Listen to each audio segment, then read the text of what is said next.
So this Periscope has been really difficult to do. The phone kept freezing, so I'm praying that we can get through it because I don't know if I'll have any other time later. So invite your friends again. I'll do a quick summary of the things that I spoke about in the last Periscope. I'll leave that one. And then I will try to complete this and answer some of your questions. But I had started during the Periscope talking about why it is necessary not to just get married solely because it's a business arrangement, because the person is beautiful or fine, or because they're very anointed. That it's very, very important that you marry someone who is your friend. And I was going over some of the ways that you know someone is your friend in a dating relationship.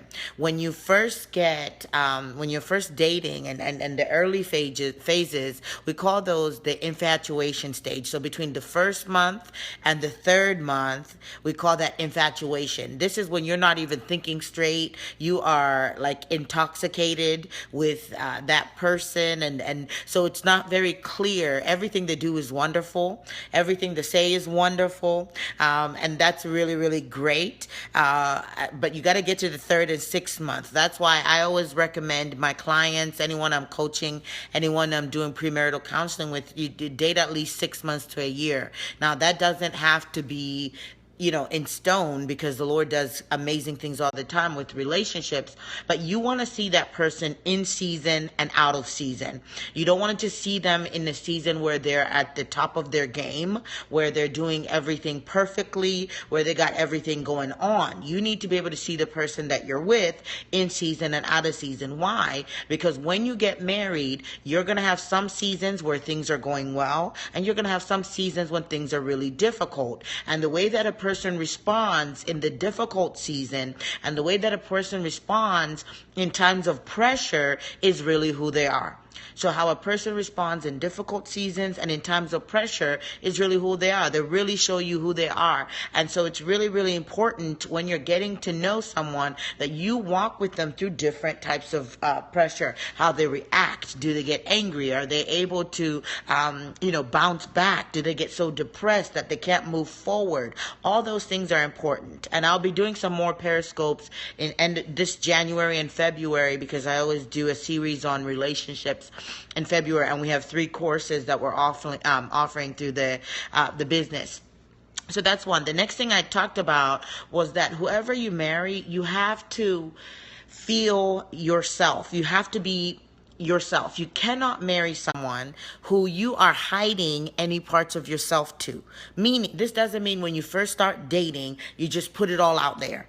But it means that in a good marriage, in a healthy marriage, you feel safe enough to be yourself. So that means you can be quirky, you can be crazy, you can be serious, and your spouse is not going to be upset with you because you are being yourself. So what a lot of people try to do when they're courting, even in marriage, because I coach and counsel a lot of married couples, they still hide certain parts of themselves, and that prevents them from the marriage really being what it needs to be. Let me give you guys an example. So let's see, this is broad, but when couples don't share their finances, when they're not transparent about their finances, when they don't share the same bank accounts, there's an area, anything that you keep secret from your spouse, the enemy has access to it. And so there's an area that he now has a foothold, and he can get in there and begin to cause confusion, begin to cause issues. So if you're courting someone, or if you're married to someone, you need to feel safe with them. You need to feel safe when you got it all together. You need to feel safe when you're falling apart. That's how you know that you're marrying someone who's your friend, or you're married to your friend, because you don't have to put on a particular air. The next thing I shared was that for me, one of the things that really helped me say yes to my husband was that he didn't make a big deal about me, whereas a lot of people were at that point, or they would find out I was in ministry, or I did different things, I traveled, I have a doctorate, whatever, and they would really be intimidated, or they would think I was the greatest thing, which I'm really not. But my husband he, even though he knew I was the greatest thing, he didn't make a big deal about all those other things. This is really important for you guys that are in ministry and business, for those that have a lot of money. You do not want people who their focus is on what you do or what you have. You want someone whose focus is on you. They're interested in you. They're not interested in your gifting. They're not interested in what you bring to the table necessarily, but they're interested in you. So you need somebody that does not make a big deal about you while they're making a big deal about you. Another way that you tell that is that they support you, they stand up for you, but also they will correct you. And even wives can correct husbands, but you just got to know how to do it. You don't just come out talking to your husband like you talk to your children. And husbands, you honor your wife as you're correcting her. But if you're not with someone that you feel like can teach you anything, then you don't need to be married to them. So not only should there be your friend, but you should be able to learn from them. They should have something to bring you. They should to bring to the table, something that they can teach you. Those are all clues. For those that are in ministry, when the music dies down, when the preaching is over, you've got to go home to your spouse. All right. When the business deals are done, or whatever reason you got married, you've got to go home to your spouse. You need to be able to laugh together. Laughing is one of the top things that keeps the glues, that keeps a marriage together. If you cannot joke, if you cannot laugh at each other, then and with each other, that's going to be a difficult marriage. These are all clues that you even know before you're married. So for those of you guys who are single, if not, you're in marriage, already married, and you're not seeing these things, we have a remedy for you. I shared with you guys about the courses. One of the reasons in marriage, the marriage begins to dry up is because there's no laughter. There's no playing. There's no playfulness. But those things have to be scheduled. Especially when you start getting very busy, when you start having children, or you start doing different things, you've got to make time for joy. Joy is actually an aspect of the kingdom. So if joy is not in anything that you're doing, it is a clue that the Lord is not in it. When you're courting, when you're married, there should be a level of joy. And I'm not just talking about happiness, because happiness is based on what that person's doing or what's happening in the moment. But joy is a sustained joy. Joy will keep you even when you guys are frustrated with each other, when you want to give up. You say, you know what? I know what the Lord has given me. The joy of the Lord is my strength. We're going to figure out what's going on. We're going to deal with this argument or whatever is at hand, and we're going to keep going forward. So your friends have a sense of playfulness. And people say this all the time. Don't marry someone that you can't live without, but what is it? I'm forgetting it. But you don't just marry someone and say, oh, if they left, I would die. But you need to marry somebody that, because they're in your world, it makes you more alive. It makes you bring something to the table. So you want to marry your friends. When it comes down to it, good, like being cute together doesn't pay the bills. Being fine doesn't pay the bills. Someone being a great piano player, because I know how you women love musicians, it doesn't pay the bills, right? You need to look at their character. You need to look at how well they love God. If a person really loves God, they're going to love you. I'm not talking about religious like they go to church. I'm talking about deep devotion to the Lord, deep devotion to growing in God, deep devotion to pursuing God. As they do that, they'll be able to love you. If you are courting someone or married, you guys should do this together. If you are with someone and you can't pursue God together, most likely you shouldn't keep going. You guys should be able to run after God together. That's the joy of friendship. You need to be able to live every day together, every day. So don't get stuck on the hype that they need to look a certain way, act a certain, feel a certain way. Make sure that you guys are friends. Make sure that at the end of the day, you've got each other's back. All right, I'll take a couple of questions on courtship, marriage. For those that don't know who I am, I do a lot of teaching on this. I have a book called Journey to the Altar. We are finishing our coaching, premarital coaching training, and the book will be out in February as well. So this is one of my favorite topics to talk about. Joy in your marriage. All right, any questions?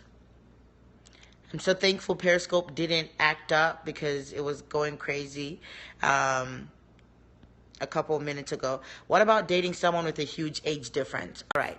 So usually with women, if you're the younger one and the man is older, it's not that big of a deal. I wouldn't go above 10 years difference, but the Lord does miraculous things all the time, and people get married and they're 20 years apart and it works. But there are maturity levels. There are things that you're going to have to work in that.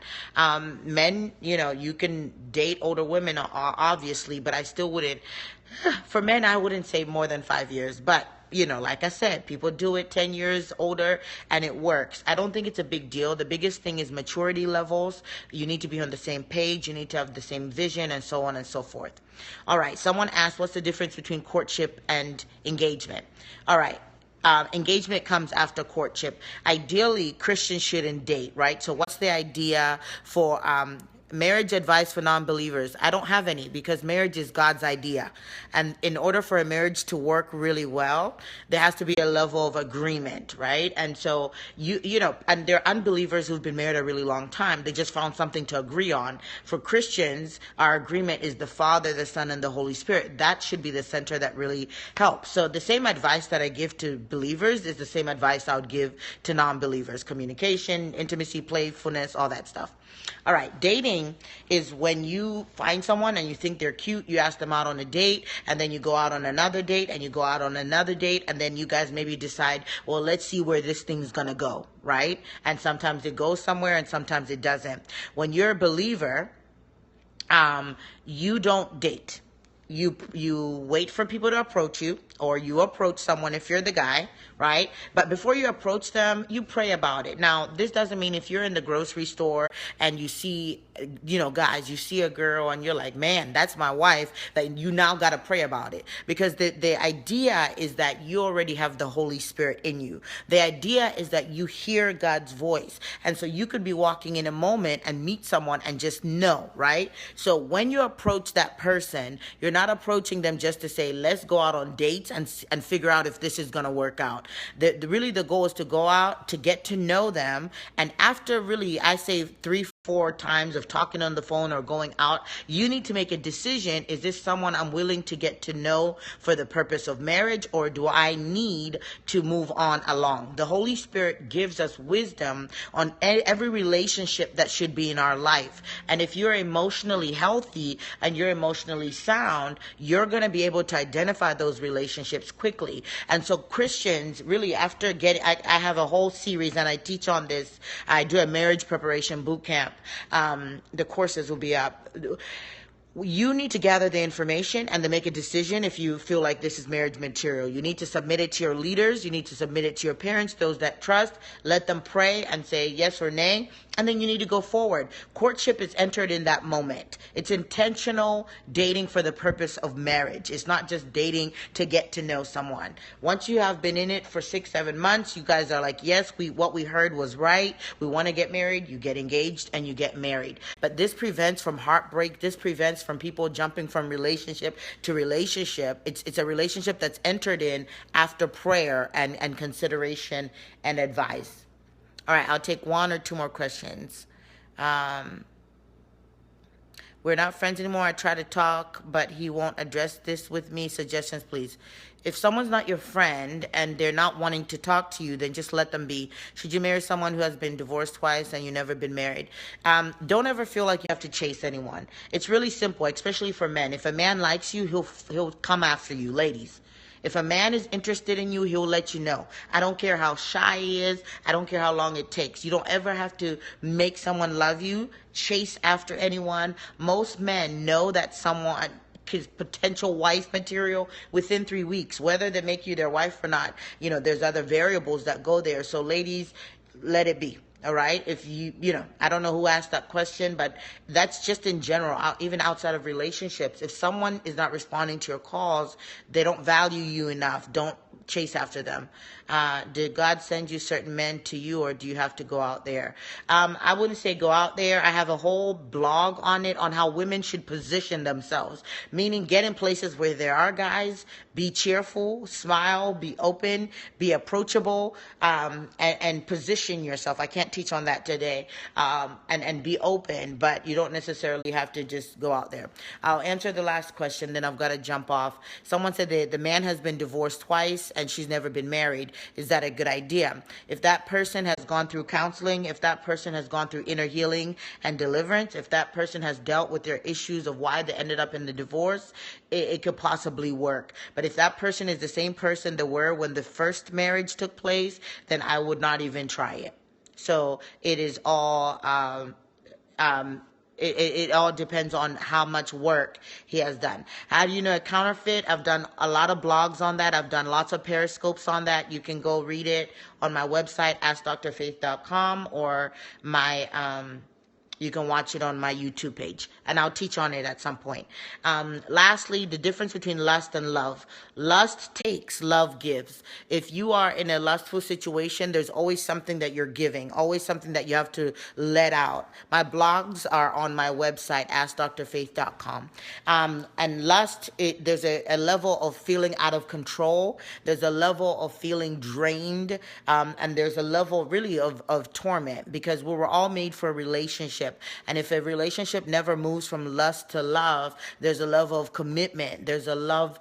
There's a lack of commitment. There's a level of emptiness. So a relationship is a good relationship when there's communication, when there's commitment, and there's passion. When there's just lust, there's passion. But if it's a holistic relationship, you're going to have communication, and you're also going to have commitment. Love commits. Love goes to the end. Love is not self-seeking. Love is not just there for what it can take, but what it can give. So I'm going to have to stop there for today because it's 3:05. However, like I said, I will be doing relationship scopes for the rest of this month into February. February 9th on AskDrFaith.com, you can go check out all our courses. We have a course for singles on how to prepare for marriage, February 16th or whatever. We have one for married people. I want married people to take this course, whether you have a great marriage or whether you're working on it. It's on how to fine-tune your marriage. We're going to talk about communication, vision, spiritual oneness, sex, all that stuff.